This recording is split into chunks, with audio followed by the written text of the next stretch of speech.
Di setiap tahapan pilkada sejauh mana penanganan COVID dan sampai saat ini yang terpapar itu ada berapa Pak? Bisa dijelaskan? Alhamdulillah.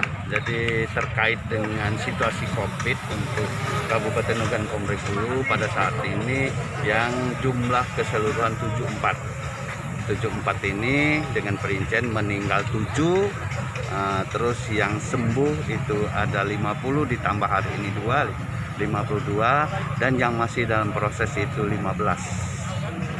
Jadi seluruhnya situasinya ada 74. Itu ada yang di ini perinciannya secara teknis di Dinas Kesehatan, terus ada yang di Rumah Sakit Bayangkara di Palembang, ada yang rumah sakit umum, ada di KT. Nah itu perinciannya yang 15 perawat.